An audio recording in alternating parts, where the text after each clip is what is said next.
Hey everyone, me Kevin here with the latest on stimulus. So here's the thing, there is obviously a lot of talk going on, and I'm tired of hearing about talk, but there is a lot of talk going on about Democrats saying, look, we're either going to get the $1.9 trillion done with 10 Republican votes, or we're going to do it with a budget recon bill.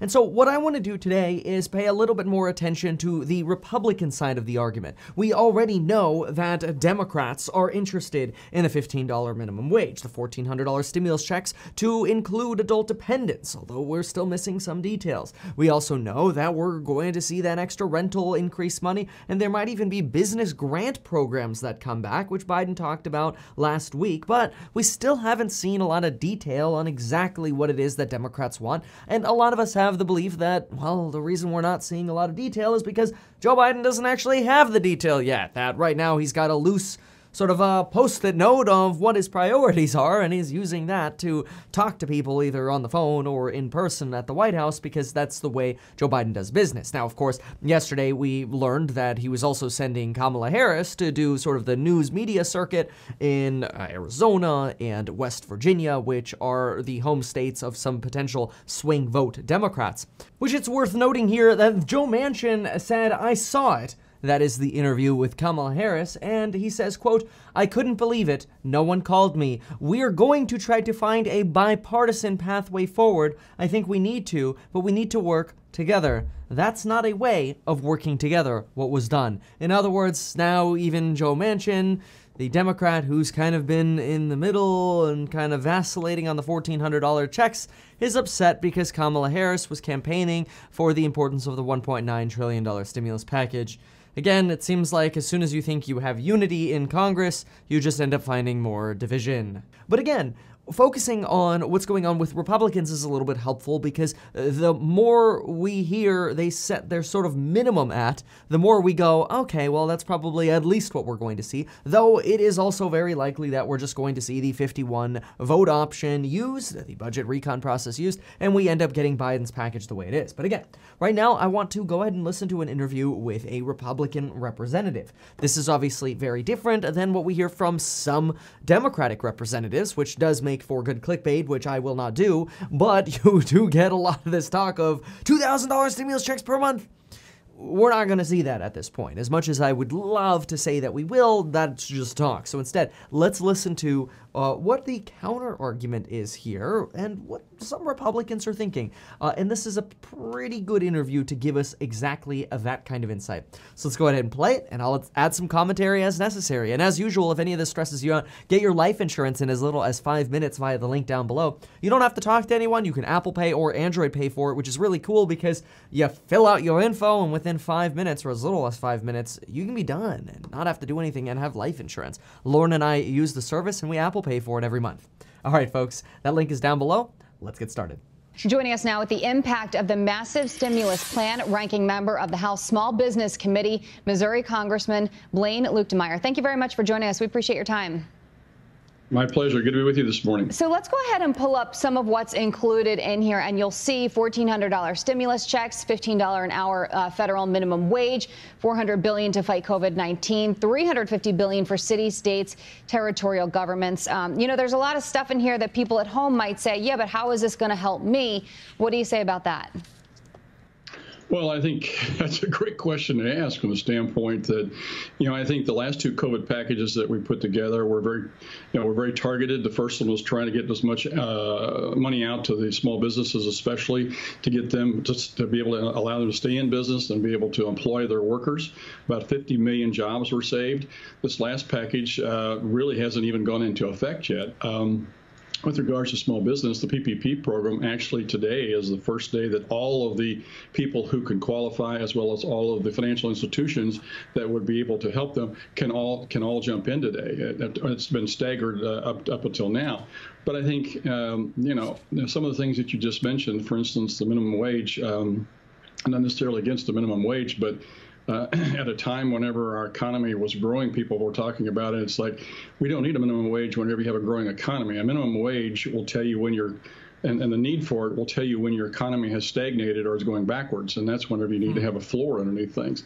We don't need a minimum wage right now, especially whenever we're poised to take off all we need to do is get out of the way and let our entrepreneurs, our small business people do their thing. And I think, I think you can see that if you look at the data from the states that have not been locked down versus the states that have been locked down, it is amazing to see. And I'll use my own state of Missouri, for instance. Our governor took the lockdown off in mid-May.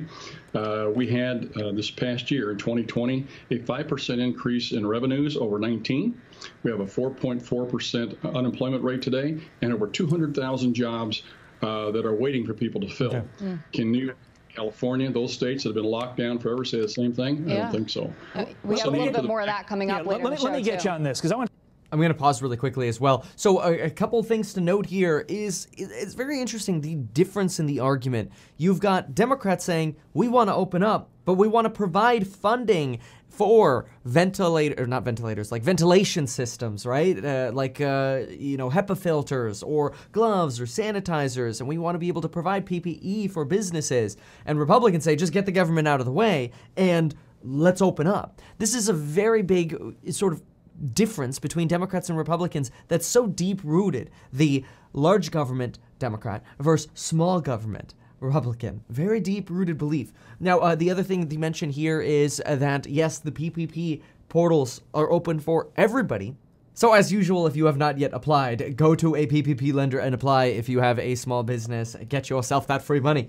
All right, let's keep going with what he says. About your new op-ed out on the importance of targeting money to small businesses. Here's the headline: small businesses being suffocated by Dems' overbearing policies. GOP must fight for them. I don't want to get into a full economic class here. It seems logical. Small businesses doing well, good for economy. But economically, why is that so? Why is the economy so much better off when small businesses are doing well versus when they're not? Well, small businesses, they will hire 70% of the new jobs. They create 70% of the new jobs. They also wind up with about 50% of all the total jobs. So you can see the economic impact is tremendous, especially for small communities, a rural part of our country. They're the economic drivers of our economy. They're the entrepreneurs that are willing to take the risk to be able to jump in and make something happen. Those are the people that drive our economy. And without them, our economy will stagnate. You will not see the kind of growth that we've experienced in the past. And I think, again, the statistic I quoted just from my own state, but I think you can look at other states around the country and see the same thing. Those that were locked down, have experienced a decrease in their revenues. The small businesses have struggled, and again, through no fault of their own. The small businesses have struggled because the political leaders haven't been able to manage the COVID problem in their own communities or their own states. So this really gives us this perspective that for us to really see those extra 10 Republican votes, we're really going to need to have some more clear support for small businesses, which we know we have PPE small support from Biden in this plan. We've got potential business grants, potential business loans to small businesses. But personally, as sort of someone looking and researching this stimulus information on a daily basis, I'm a little bit disappointed that Joe Biden isn't more clearly articulating what his small business plans are. I feel that if Joe Biden were a little bit more clear over his small business priorities, maybe it'd be easier to get those 10 Republican votes, which, remember, the incentive for getting those 10 Republican votes is we could get the stimulus package passed much more quickly. Now, there is talk that the bipartisan group, the Problem Solvers Caucus, is also negotiating and coming up with a proposal. Now, the problem with the bipartisan caucus is they've already come out and said that they're looking for something that's maybe closer to $1 trillion rather than $1.9 trillion. But Biden and Jen Psaki, the White House press secretary, have already said, no way, Jose, we don't know what to cut. You can bring us your proposal for an amendment or your proposal in general, but so far, this is what we believe we need, $1.9 trillion. So I'm not holding my breath on the Problem Solvers Caucus on this one, but let's go ahead and take a look at this update here from Bloomberg. It's a decent update for some more information. Let's get it. Out of Washington, D.C., where we're getting news about congressional plans to consider another stimulus relief package. For that, we turn to Bloomberg Government's Emily Wilkins. Emily, great to have you back on the show. What's the plan here? So they're still working to figure that out. I mean, we're kind of sort of in the same place we've been all week, where Democrats would really like to do something bipartisan. They would like to get Republican support, but that's proving a little bit difficult right now. And so what you're going to see in the next week is both the House and the Senate potentially start to move on a way that they can pass this stimulus package only with Democratic support. You're going to see the House take up something called a budget resolution that kind of is the groundwork for any future bill. And in the Senate today, you heard Majority Leader Chuck Schumer say that time was of the essence, that they really wanted to move quickly. He also said that the last time that Democrats controlled the House, the Senate, and the White House back in 2009, he said that Democrats were too timid and that he didn't want to repeat that mistake again, suggesting that Democrats, you know, that they want to do something bipartisan, but they're certainly willing to do something alone. Now, it's worth noting that this is exactly what Bernie Sanders has suggested, and I mean, that's not a surprise. When we hear Bernie Sanders, we should always think big spending generally, which these are just, you know, differences of opinion. Some people say spend a lot when the economy's doing poorly, and others say no, we have to be mindful of the debt. But Bernie Sanders says, hey, look, if we have 9 opportunities to slam through budget reconciliation-related bills and we can tie stimulus and other supportive things to them like a minimum wage increase, let's do it. Let's go big. Let's show the Republicans what's up. Now, we'll see. I mean, obviously, that's going to burn some bridges with Republicans, and hopefully Congress passes more than 9 bills over the next 2 years. So you don't want to just blow through all your 9 sort of hole punch options that you've got or punch card options that you have. Let's keep listening. Get something done. Right. I mean, think back to that time. President Obama and the Democratic-controlled Senate and House, they used a lot of political capital, of course, to get healthcare reform pushed through. And there was a big reaction in 2010 in the midterm elections. I'll never forget Obama using the term shellacking then. I do wonder, all this happening, Emily, in the background, impeachment, right? How does this change the Senate's agenda ahead of President Trump's looming impeachment trial, which looks like it's going to happen? So at this point, I mean, we have heard both House and Senate leaders reaffirm that this impeachment trial is going to happen at this point.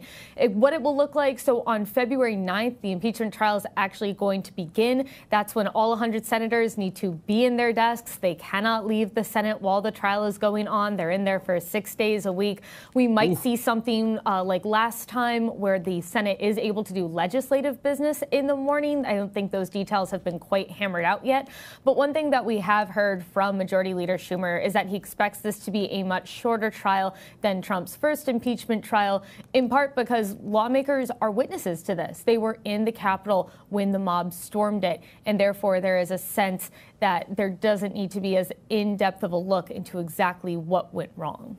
Bloomberg Government's Emily Wilkins in Washington. Emily, thanks as always for taking the time. Now, just another quick reminder, if you have not gotten your stimulus check yet, check out the tracking options that you can look at by going to metkevin.com/tracker or metkevin.com/skip, S-K-I-P, metkevin.com/skip. You can also go to your mailbox and check to see if you have a stimulus debit card. Keep in mind, and you can Google to see what these look like, but keep in mind they do not look like something that implies it is a stimulus check. It almost looks a little bit like spam, so you want to be careful with that. So there you have the update on stimulus for Saturday, January 30th. Thank you so much for watching, and folks, we'll see you in the next one.